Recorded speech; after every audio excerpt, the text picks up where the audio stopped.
umenya isuha, aho uzaba uri hose uzihutire kwa muganga bagufashe, kuko iyo yasuha imenetse ntabwo ushobora kumara amasaha uri gutyo. Umwana ashobora kugira ikibazo, niho hahandi umwana apfa, kandi wari kwihuta bakagufasha. Uzihute kwa muganga. Hariho n'abandi benshi bamwe itajya amazi umwana aba arimo yitwa amniotic fluid. Iyo amenetse rero isuha, nicyo twita isuha, iyo amenetse rero azaba ari sinye nziza ko umwana ari aho hafi. Igise nateguye amasinye cyangwa se ibimenyetso. Ikimenyetso cya mbere rero ni ikintu kizagufata hano mu mugongo munsi cyangwa se hano ku kiziba cy'inda. Neza, umeze neza, niringiye ko umeze neza, umuherereye. Natwe aho turi tumeze neza, twatagiye umwaka neza. Turashima Imana. Ndabifuriza kugira umwaka mwiza, umwaka w'umunezero, umwaka w'amahirwe, umwaka w'umugisha. Imana izabane namwe mu bikorwa byanyu byose. Uyu munsi wa none rero nateguye inyigisho zijanye n'ibise. Ushize twagiye tuganira ku bijanye n'intungamubiri, ibiryo umudamu utwite agomba kurya kugira ngo bimufashe n'umwana utwite abashe kugira ubuzima bwiza. Ndashimira abamaze gukora subscribe, kugira ngo Imana ibampere umugisha. Muri inshuti nziza, murankunda, nanjye ndabakunda. Nshishikariza n'abandi kugira ngo muze dufatikanyirize kwiga ubuzima bwiza. Rero ndabigereje kuri channel yacu, kuri channel yanyu ubuzima bwiza. Uyu munsi rero wa none nateguye inyigisho ijanye n'ibise. Ku mudamu cyangwa se ku mukobwa utwite bwa mbere utazi igise icyo ari cyo, rero ndagushishikariza kugira ngo uze wumve igise icyo ari cyo. Ni iki kizakwemeza ko uri kubise kugira ngo uje kwa muganga bagufashe. Igise rero ni iki? Igise nateguye amasinye cyangwa se ibimenyetso. Ikimenyetso cya mbere rero ni ikintu kizagufata hano mu mugongo munsi cyangwa se hano ku kiziba cy'inda, cyangwa se munsi y'umucondo. Niwumva ikintu kiragufashe, kirakuriye kabisa, gitwaye nk'iminota 10 cyangwa se amasegonda 40, uzamenye ko wafashwe n'igise. Kizagufata waba uri kugenda wumve udabasha no guterura n'ukuguru ngo utambuke, cyangwa se waba wicaye wumve mu mugongo rwose byanze, cyangwa se mu nda byanze. Niwumva icyo kintu uzamenye ko uri kubise, uzihutire kwa muganga bagufashe, barebe nimba inkondo y'umura itafungutse cyangwa se nyababyeyi itafungutse.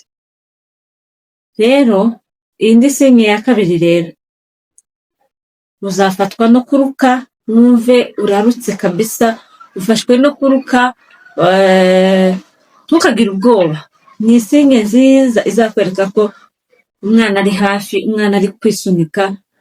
Rero no muri kino gice umwana azaba umutwe uzaba waritambitse, waramanutse kabisa, umeze neza, waramanutse kuri nyababyeyi. Niwumva utangiye kuruka, urarutse, ikirutse cya mbere ngicyo. Ikindi ngicyo, uzama utegura imyenda, wihutire kwa muganga bagufashe. Indi sinye ya gatatu rero, uzafatwa na diyare. Nufatwa na diyare ukagira ngo warwaye inzoka cyangwa se wariye ibitu bibi, iyo ni isinye nziza uko umwana azaba ari kumanuka. Iyo ufashwe n'iyo sinye tugakomeza kuja muri toilette, ushobora akenshi nuzanajya no kwa muganga bazokubuza kuja kwituma muri toilette, bazoguha akadobo aho hafi, kubera ko umwana ushobora kujya wikanira, umwana aba ari kumara. Iyo sinye ni nziza cyane, izakwereka ko wafashwe n'igise. Indi sinye ya kane rero, uzabona ururenda cyangwa se ibintu bimeze nk'ibimyira bikweduka bivanze n'amaraso. Ibyo bintu nubibona aba ari indi sinye nziza ikwereka ko uri ku bise nyabyo. Indi sinye ya gatanu, uzabona uruzi rumeneka cyangwa se ajya amazi umwana aba arimo yitwa amniotic fluid. Iyo amenetse rero isuha, nicyo twita isuha, iyo amenetse rero azaba ari sinye nziza ko umwana ari aho hafi, agomba kuza ku isi, azaba ari sinye nziza cyane. Rero nubona umenya isuha, aho uzaba uri hose uzihutire kwa muganga bagufashe, kuko iyo yasuha imenetse ntabwo ushobora kumara amasaha uri gutyo, umwana ashobora kugira ikibazo, niho hahandi umwana apfa, kandi wari kwihuta bakagufasha. Uzihute kwa muganga, hariho n'abandi benshi bamwe itameneka bakayikumenera, kandi iyo bayimenye ako kanya umwana ahita aza. Rero ndabashishikariza gukurikirana ibiganiro byacu kugira ngo muzagende mukurikirana ibyo twagiye tuvuga, bizabafasha. N'aya masinye ntabwo uzayagira yose, uzagira bimwe muri ibyo maze kuvuga.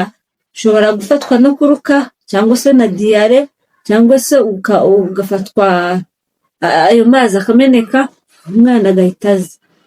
Rero nubona kimwe muri ibyo uzihutire kwa muganga, ugende ufashwe bakubyaze, umwana agira ubuzima bwiza, nawe ugira ubuzima bwiza. Ndabashimiye mwebwe mwabanye natwe uyu munsi, ibi rero nari nabateguriye. Ndabashimiye mwebwe mukomeza gukurikirana ibiganiro byacu. Aho mutumva mwandike comment, aho ibyo mushaka ko tugomba kubasobanurira mubyandike, tuzabisobanura. Ikindi, aho mutumva naho muzandike kuri comment, nzabasobanurira, ubundi dukomeze kubane.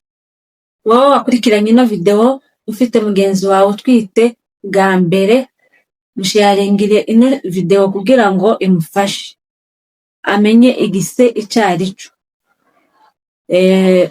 Wowe utarakora subscribe, kora subscribe, ubundi kore share na comment na like, kugira ngo uzajya ubona ibiganiro byacu bya buri munsi byo tuzagenda tubategurira. Ubundi mukomeze mubane natwe, mugire umunsi mwiza. Ndabashimiye cyane, Imana ibane namwe. Murakoze cyane.